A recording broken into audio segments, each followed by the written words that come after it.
proud to have Terrance Ganaway join us on the. Oh, there he is. Oh, and he's got that. I love watching. Please bear with me and seeing that background, seeing some of the things that Terrance has going on. Terrance, welcome to the Mosley Show. I started my day with the Please Bear With Me podcast. I love some of the things you had to say. And so I reached out to Scotty. I'm like, you think Terrance might come on with us? And Terrance, one of the things I won't do, I'm not going to give one of those 20-minute opening monologues like Scotty did before I turn it over to you, okay?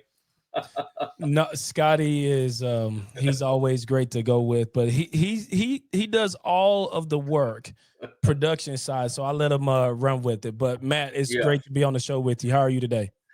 I'm doing well, and I'm basking in that Baylor men's win last night, Terrance over Washington, and then the women showed up today at number 7 in the country. I heard you and Scotty talking a little bit about that. I know we got some other things to talk about, but in a year when the football thing is very uneven, we don't know where it's headed, and then this weird story over the weekend, kind of fun to see a couple of teams playing really well. I mean, both playing at a really high level right now, Matt. And when you think about what the girls did in Paris a week ago, today actually, they were playing around this. They probably just finished. They went and beat a very tough and well-coached Duke team. And then last night, yesterday evening, they had a great game. The men just looked very athletic, rangy, and they ran the court well. What excites me more about this men's team is how well they play basketball. And as we know, Scott Drew's teams, they gel better together later in the season. And I'm hoping that we can really gel together at the right time. But it's going to be fun to watch both of these teams play throughout the year. Now, I don't know how much fun we're going to have this weekend when Baylor plays Utah, but basketball is something that allows us to get excited as Baylor fans. All right, is that your Rams jersey up behind you there? It is. It is. Yeah. How about these Rams? I mean, Stafford's playing great, and it's even the team they played, their quarterback, Mack actually put up some pretty good numbers. But boy, the Rams, in terms of like when you're trying to decide right now who's the best team in the NFC, I don't know. They may be playing as well as anybody in the NFC right now. Yeah, I mean Baltimore, not Baltimore, but the Bucks. They got beat by the Patriots yesterday. Yes. Eagles had a bye week. Not a bye week, an off day, and they played tonight against Green Bay. And I think if you look at those 3 teams or 4 teams, that's probably the top of the NFC. You got Detroit out there as well, but Green Bay. You got Philly, you got the Bucks, and you got the Rams. But Seahawks are playing very well, too, at this point. That coach seems to know what he's doing. How about Dan Campbell just taking over the play calling? I saw that yesterday. I mean, it worked. They scored 44 points. I think when you think about the rosters in NFL, if healthy, I think Baltimore Ravens have one of the best rosters. Philadelphia Eagles have one of the best rosters. Detroit Lions, Green Bay, and then you go over to LA with the Rams. Those 5 rosters are really well put together. And if you keep doing some things right, then everything kind of just works out in the end. A team that we're not talking about right now, Matt, is the Chicago Bears. They've won 6 out of the last 7, and they put talent around a young quarterback in Caleb Williams. They did lose Tucker Kraft last week to a season-ending injury. But when you think about what they're doing in Chicago, that division is very loaded with them, Green Bay, and Detroit. So it'll be interesting to see who wins that NFC North out of that division. All right, Terrance Ganaway, Please Bear With Me podcast with Scotty Swingler. And really, I thought y'all did a very nice job today on a lot of fronts. This Mack Rhoades story is just a strange one. Terrance, you have played at a couple of different schools. I would imagine you didn't have that much interaction with like Ian McCall was probably not down there on the sideline that often, and he was a little more of a soft-spoken, in the background kind of guy at Baylor.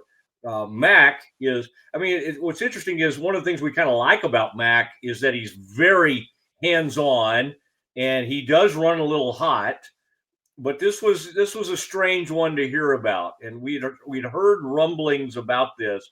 First of all, Terrance, I'm sort of glad that it didn't escalate into anything more than it did. I think Baylor kind of thinks, well, we handled this, we investigated this, and then of course weeks later these reports come out.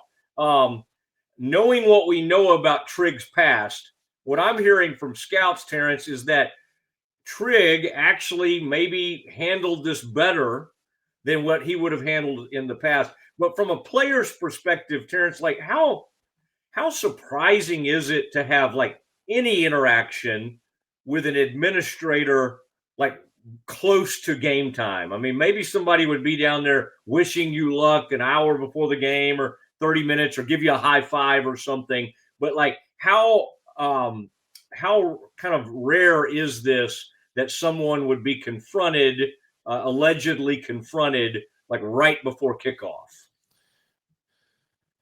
It doesn't make much sense to me, Matt, and what we're seeing from the media, that Mac Rhoades would interject or inject himself into a situation that has nothing to do with administrative duties. This was a coaching protocol, or maybe a coaching mission that he allowed Trigg to go out there and wear whatever he want to wear. But for an AD to say anything to a player, a head coach, or any of the football coaches, the staff, during a game, other than let's go close it out, let's go win, hey, go all in, like other than encourage them and let them know that you have their back, is highly inappropriate. Is it a fireable offense? I do not think so whatsoever. But what this does highlight, and what it does allow us to see that don't have a peek behind the curtain, is to see how dysfunctional things are within the athletic department in regards to Baylor football. I think the expectations are misaligned from Aranda and Mack Rhoades, and maybe even Livingston. And when you think about where Baylor should be in a Big 12 with a schedule like we had this year, a very favorable schedule, the talent we had, the double downing on NIL and commitment to these players, we should be in a better spot. But when things are misaligned and the expectations are not met, you get some of what we are seeing on TV and in the media play out like it is. But I was in the NFL with Stan Kroenke. He came to games. He was on the sideline. I never had any interaction, and I never saw him talking to any players. After a game, he high-fived coaches. After a loss, he shook their hands and was very professional about it. The thing we see now in the NFL with what the Colts owner, Jim Irsay's daughter, is doing seems a little bit more invasive, but it seems to be working. And she wants to learn a little bit of the trait. And so I know that those expectations between her and the head coach of the Colts are aligned. I don't know how much of the expectations between Aranda and Mack Rhoades are aligned, but to me, it looks like they're far apart. Yeah, and we wondered if they had a loss to UCF or it's a close game or something, if there would have been a change. I mean, I think Mack was extremely disappointed, to your point, that the schedule and the way the stars aligned, and some of these great teams like BYU and Tech, as you and Scotty noted, aren't even on the schedule, and to be sitting here 5-4. Now, the tricky thing is going to be if they win out, and it doesn't seem possible, but they did it last year. I think Utah is more gettable than people think, because you get them at home, although they have responded well, and Whittingham's a great coach. I find it. By the way, did Art and other coaches, you just mentioned, where you played, and Kroenke's funny because to me, he's the anti-Jerry. Kroenke never does interviews. He may be available to players, like you say, and may be supportive of coaches, but he is like the Giants owners more. He really likes to be in the background. And while he's friends with Jerry Jones, like I laughed when I saw Jim Irsay's daughters, or that one daughter with the headset on the sideline, because my thought was, don't give Jerry Jones any ideas. You don't think he would love to just slip that headset on down there? Absolutely. I mean, he would love to call plays. I don't think she's calling plays right now. But one of the things that is super funny to me is that we haven't ever seen this before, and it's. I don't think it's because it's not a gender thing, but if a private company, and I know the Colts are private, but they're under this NFL umbrella, but a privately owned company, if you hire a new CEO, the owner of that company does do a lot of investigative work to try to figure out if you're going to right the ship and if you're not. And they want to know within, weeks, honestly, months, definitely within quarters, as financial earnings and things come out, if you're doing exactly what you need to do to be successful. And so I don't, from a business sense, I don't mind what she's doing. I just hope that it's not a distraction to the rest of the team and the players. And listen, they probably I think they got the best record in the AFC right now since Buffalo Bills lost to a upset loss to Miami Dolphins. So, I mean, it's working for them, and their running back is having a career year. So why change it now? But if Jerry Jones does it and they start winning, then we will never hear the end of, get rid of Jerry. Jerry, don't give Jerry any of these ideas. You brought up a good point, though, CEOs and getting your hands dirty and move. Like, I think what we should remind people of, this is not new for Mac to be down on the sideline. They played at Texas State a few years ago, and for some reason, Texas State had the tiniest press box ever. And so I had a pass to go on the sideline. And so I'm down there wandering around, which is all you need, is like Mosley on a sideline. But I did see Mac, and so in one respect, you do have the right. When you run an organization and you're deciding kind of where you're want, he may try to observe some things, but we would be wrong to suggest this is a new thing with him being down there. I think in the past, he waited, kind of like Jerry used to do. He would wait maybe till the second half, or maybe he was down there because he had to give a presentation or hand something off. This happened apparently, allegedly, right before a game, and it is. Yeah, I would never. Yeah. I would. Sorry to interrupt you, Matt, but I agree. Ian McCall was on the sideline during games. I never saw Ian before a game. Like before a game, guys, the pressure for you to come out and be ready to play at a high level is that you're more nervous right before kickoff than you are at any point of the game. So the tightness, the stress, the anxiety is at an all-time high until you get hit the first time, and then everything kind of settles down. So if I don't know when this happened, but I'm just learning this, and that's why I jumped in to say something. If it happened before a game, then I find it even more inappropriate because, guys, this guy is not worried about what he's wearing at that point. He's worried about, man, I got to do this release. I got to catch this ball. And you're thinking about the first two drives of a football game for offense is scripted. So you already know the first play of the game, no matter what defense they come out in, you know the first play of the game. And so to sidetrack an athlete in that regard and talk about something other than, hey, you're going to have a big game today, son, is wildly inappropriate. If it happened later in the game and, some situations, circumstances, it's still inappropriate there, Matt, but I think it's more egregious that it happened before a game, if it did happen at all. Okay. And obviously the dad has some quotes in this story, and we've all kind of heard that when Terrance, you've played with teammates who have parents that are like heavily involved, and you know them, and you probably were friends with some of your teammates' parents and things like that over the years. That's an interesting situation because I think one of the reasons Trigg's been at different stops is I think there's a father involved that's very heavily involved. And again, I think a lot of times parents are trying to do what they think is best and advocate for their kid. Sometimes that backfires and becomes an issue. For it just seems like everything was going well for Trigg in his career and all, and so you just kind of hate that something controversial like this would.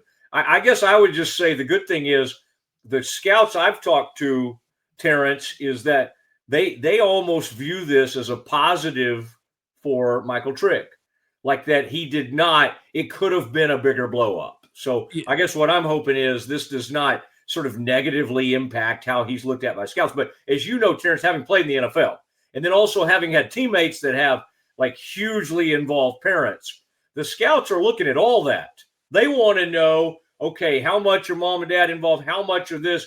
I mean, it's a very involved process. And so to me, that's another layer of this. The scouts will dig in and go, okay, how did Michael handle this? Yeah, I think so as well. And by all accounts, I think you are right that the maturity was shown in this event. However, it should have never taken place, right? And yeah, I have friends, I have teammates. You know, Robert Griffin, his parents, his dad, it was at a lot of the practice. I think the difference between Robert Griffin and Michael Trigg is the level. I haven't seen big practice. I've only watched game film. I've only watched him play. I think the very difference between Robert Griffin and Michael Trigg was Robert was one of the hardest working, if not the hardest working guy on our team. So whether his dad ever said anything, I think he was more there in support.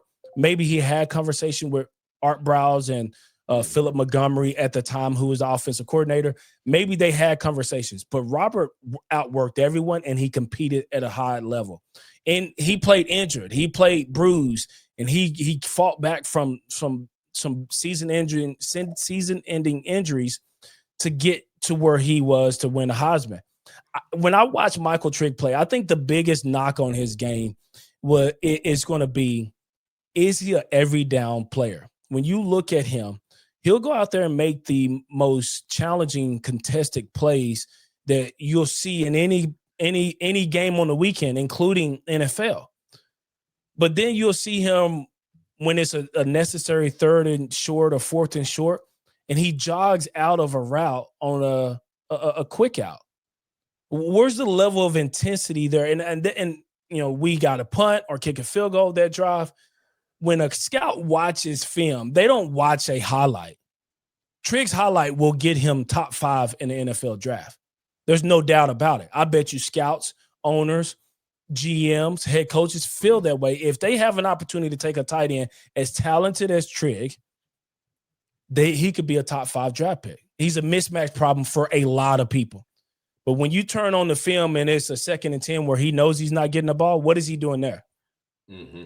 And that's where you see people drop from top 10 picks to mid-round picks and sometimes even out of the draft. Yeah. Although I did laugh. I heard your former coach and great friend Art Briles the other day, and I was reminded of like him in some routes. You remember that he would tell the receivers, just y'all just stand over there. Yeah. So certain offenses obviously do it differently, but I know what you're saying. And I think part of the emergence, part of his maturity has been, okay, this guy makes all the superstar plays, but can he block when he's not called upon? Can he? And he's become not great, but better at that. And so I would think these coaches should deserve some credit, and especially Jared Anderson, his position coach, who used to be on Gary Patterson's staff, for how far he's come. So, and I don't know. I think this, to me, now one thing I'll say, if they win these last 3 games or something, like you could It's a make moot an argument. point. Yeah, you could make an argument though, like that somehow Mac. This is where I could like make an argument on behalf of Mac. Maybe like cause the coaches to get mad at him, or like bonded the team together. They got so mad at Mac that maybe he. But again, this happened several weeks ago, so this whole thing is kind of odd, kind of an odd thing, and kind of awkward to deal with. And as you and Scotty were talking, I agreed with you, Terrance, that Mac needs to be prepared in case out of the blue he gets asked something, but it doesn't seem like it would be appropriate for Reese Davis after the rest of the country's wondering, where's Notre Dame going to be? Why is Notre Dame here? Why is Utah where they are? They want to hear Mack Rhoades talk about their different teams, and it seems like this is a story that maybe hopefully will sort of blow over. But to your point, the whole put your hands on somebody kind of thing, like, I don't know. You don't do that to grown men. No, and I mean, it's fortunate it did not. If you do that, and I heard you talking about what you tell your kids, and I thought that was, I'm like, okay, I like that. I like that advice. But if that happens, okay, you go do that to somebody, but you better be ready for what happens next, what comes next. So, yeah.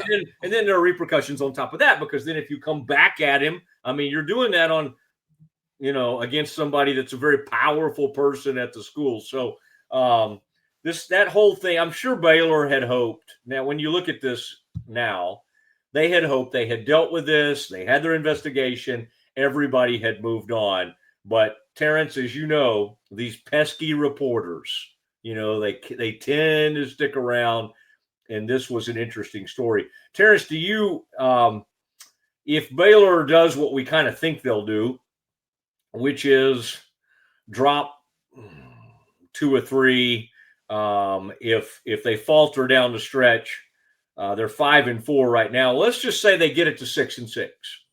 And they do get bowl eligible. There have been past Baylor teams, and Terrance, you remember when Art first started at Baylor and all, they were just waiting. Please, let's get bowl eligible. And for the first time in many, many years, they did. This is a different spot to be in.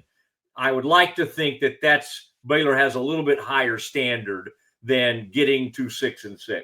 Are you still of the mindset that it's like 80 or 90% chance that Dave Aranda is gone at the end of this season?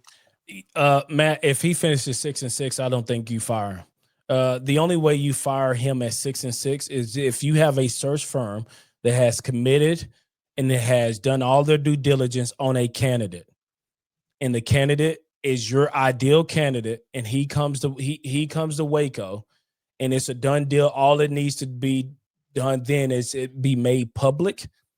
Then you have to keep Dave Aranda at 6-6 during a year where we're just starting November.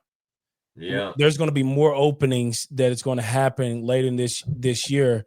And when you think about that, Kentucky, Florida State, when you think about those openings and you get a guy like G.J. Kennedy or Jeff Traylor or Memphis coach or the coach just 30 minutes north of me here in Denton, Morris, when you think about those guys, their stock is rising rapidly due to the market.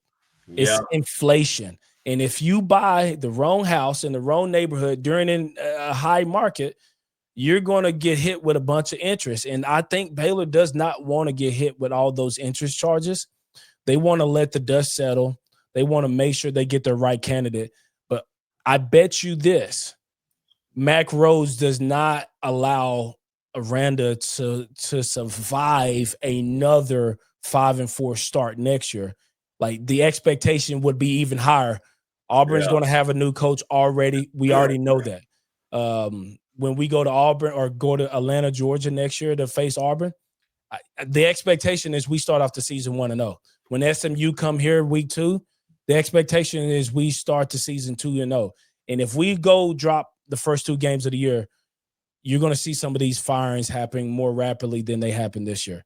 So I think we stick with them for 6-6 to get out of overpaying for a coach that may not be worth a $6 or $7 million price tag. I think those are all fair points. I just think about how the dissatisfaction and how angry this fan base would be to, especially given the 2023 season there, you could make the argument, oh, wait, we got these defensive backs. He's going to get to stay. We're going to funnel all this NIL money in. And we don't want to have to pay him this large amount of money for his contract. But, woof. I mean, the one Man, who thing do when you you go fire get? a coach that does, one thing it does is the hope factor. The alums start, firing all that NIL money. No, I'm with you. I get it that it's a crowded market. I mean, the guy at Oregon interests me. That Will Stein, the offensive coordinator. I think Eric Morris, who you just brought up, interests me greatly. But to your point, even some of the hot names from the past aren't hot anymore. Traylor's getting beat up. GJ Kinney is getting beat up. He's getting beat up. And so, these guys learn, boy, if you don't get out when you have a chance, then you can get stuck. And so that's what's happening to those guys. But I'm just trying to think of this fan base. I mean, like, think about that Houston game. Boy, you know a thing or two about that program. There's a program that seems to be on the way up. 8-2 record. And at one point was even being talked about as a potential playoff team, and they come in here and wipe it up with Baylor, and Baylor finishes 6-6 after a loss to Houston. Ooh, I mean, the thought of bringing Dave back, but I get it what you're saying. I'm not saying I've got a great long list. Now, as you know, Scotty has put like 30 different people together in this report that he will only release if, in fact, Dave Aranda is fired, and then the Swingler list will be released to the world. Well, I think when it comes to these coaches, all they have to do is to say they're talking to someone else. It doesn't even have to be factual. Eric Morris enters the job market and he says LSU is talking to me. That increases the price tag $2 to $3 million overnight. And we really haven't even gotten a good evaluation if it's a cultural fit or if it's, who do you bring in? Are we getting a quarterback because you think Sawyer's leaving? If there's a change, you thinking Bryson leaving. You lose a lot of this veteran-led receiving group. I mean, you got to rebuild an entire program if Dave Aranda is fired. And listen, it's necessary. You look at what our guy Kirk Cinetti is doing in Indiana. Like, it worked out for them. I think moving forward, and I think I've told Scotty and our group of friends that we chat with all the time, is if you want to build a program that will last, you have to get the culture right. When I watched Baylor basketball, men's basketball last night, it finally felt like the culture was back right with how excited these guys were playing and how fast they were playing on defense, how they were scraping for loose balls and ripping at balls and getting putbacks and trying to emphatically finish a drive with a dunk. When you think of the culture that is around Baylor football, it's super dysfunctional. And if you are, what I mentioned last night on our podcast is, if you are a new coach coming in, how much leeway do you get if Mac Rhoades is on a short leash? Oh, and that right there is interesting. Like, I want to believe this is just a weird story that Max apologized and this thing moves on. But the dissatisfaction with bringing Dave back in light of what happened here with Mac, and it would be, we just watched a governor just take down an AD within like 2 or 3 days. Yeah. Now, fortunately, Baylor's a private school, and literally this governor and the lieutenant governor have so little knowledge of football, they wouldn't know who to fire. But it's what your point is a great one.